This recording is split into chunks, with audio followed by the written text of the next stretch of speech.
Hey, what's going on, everyone? My name is Matt Jarbo. This is Stranger Days. And it's really interesting to me to see how certain people on YouTube are able to take other people's content and then monetize it and profit off of it in a way that is almost unknown to the YouTuber in question, and then what they have to do in order to get that stuff taken down and get their content protected. It's been a long-standing battle in regards to YouTube versus YouTubers in that particular, or I guess kind of, we'll flip that, YouTubers versus YouTuber in that regard, because anyone can come in and download a video and re-upload it to their channel and tag it the right way and steal the thumbnail and make it look identical, which will then be confusing for fans who are trying to find it. It was kind of a long-standing annoyance that they've tried to crack down on. In fact, they just recently cracked down on a lot of channels that have been doing this, that have just been re-uploading other people's videos and monetizing them. YouTube has basically said at this point, no, you can't do that. But it even turned, it got the attention, I should say, of Logan Paul, who had to actually reach out to YouTube to get an entire channel dedicated to outright ripping his content taken down. Saying here that YouTube takes down LogangPaulers after a complaint from Logan Paul. Now, isn't that, to me, that's pretty funny that this channel, I mean, this channel was blatant, right? This channel was blatant.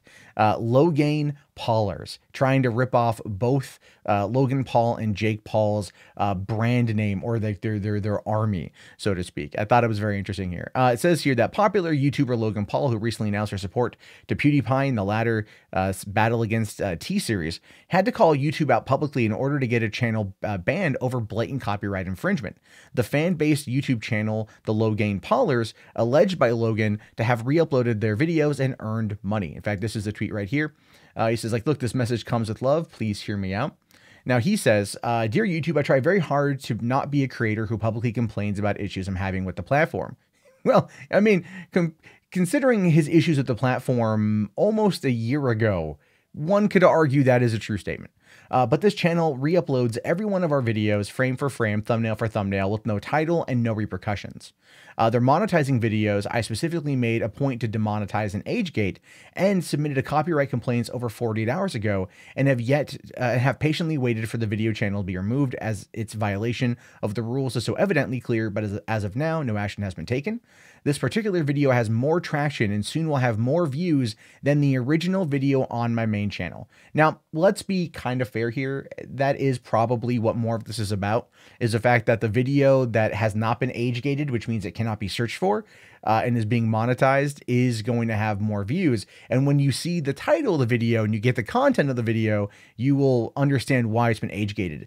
It says, please work with me and creators like me that have been struggling to get your support with issues like this. My team and I put countless hours of work for Impulsive to be the best it can possibly be. And it's a bit ridiculous and debilitating that our content and the content of my fellow creators' work that's hard to produce continues to be ripped off and re-uploaded this way. Love, Logan. And he's got a point. He's got a point. I have had countless videos of mine re-uploaded to where I've had to go have them taken down. Not that they were getting more views, but it's just one of those things where it's like, come on, guys, really, you know, like I definitely put a stop to it. Other people out there don't, and that's entirely up to them. But take a look here at the at this particular picture. So what we've got here is Impulsive episode 8, going deep with Riley Reid. Now you can, if you know who Riley Reid is, you can understand why they've gone and made this thing age gated. But LogangPaulers has it up there, and it has 809,000 views. And if a video like that, and you can see it, it's got at least 4 different mid-rolls, right? You got one right here, right next to where the red line is, and then you've got a couple more towards the end of the video, meaning that if people are watching this whole thing, and not just fans of Logan Paul, but like fans of Riley Reid who really want to know what it's like to go deep with Riley Reid. Again, if you know who she is, you know what I'm talking about. You can see exactly like why he'd want to get this thing struck down. And I actually don't blame him on this one. But even looking at this here, you can see other videos of his that have been reused.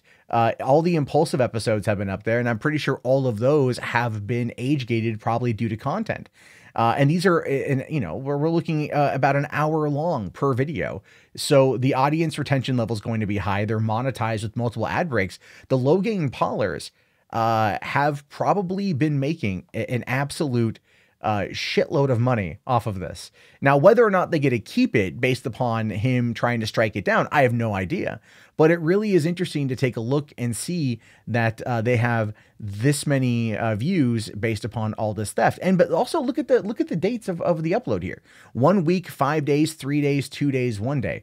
They were downloading the episodes and then re-uploading them day after day after day, and they built 127,000 subscribers in the span of not long. Which just goes to show you how many people out there watch Logan Paul on YouTube. I'm not attacking Logan Paul for this. It's interesting to me to look at the metrics. I'm a bit of an analytics whore myself.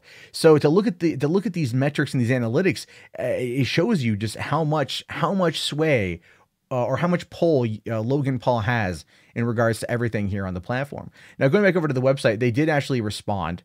And they said, we're checking on this alongside with your partner manager. He'll also follow up. Then it goes down here and says that they did in fact remove some of the videos, and coming over here, you can actually see that the mobile screenshot of everything shows that the channel has no more content and probably has in fact been shut down. And the person who ran this page, right? They say here, and this is where it gets really interesting. The about page says this: the LogangPaulers, welcome to our channel. This is just a fan-based channel. The Logang and Jake Paulers are the best. So I created this channel also to learn more about editing and connect with all of you guys. Join the family. I'm not the only one that thinks it's absolute BS, right? That's absolutely bullshit. I want to learn more about editing, so I'm going to upload these episodes of Impulsive, Logan Paul's podcast, that are an hour long, where it's really just someone running a switchboard, kind of similar to how I do my channel. Again, going over like that was just using a switchboard, and then cutting between cameras and having someone direct the episode while they're talking to Riley Reid, or they edit and post. They could edit and post. I'm too lazy to do that. I like to do it live. So, I mean, look, here's the thing, is Logan Paul was well within his right to shut this down. Logan Paul, probably has to deal with this kind of stuff all the time. Although the one video of his that he probably wants to go away and it's off of YouTube, but it still lives on elsewhere, is obviously the Suicide Forest video. But in the meantime, I am glad to see that he was able to get YouTube's attention. I don't know why it was going to take them 48 hours if he submitted that many copyright claims.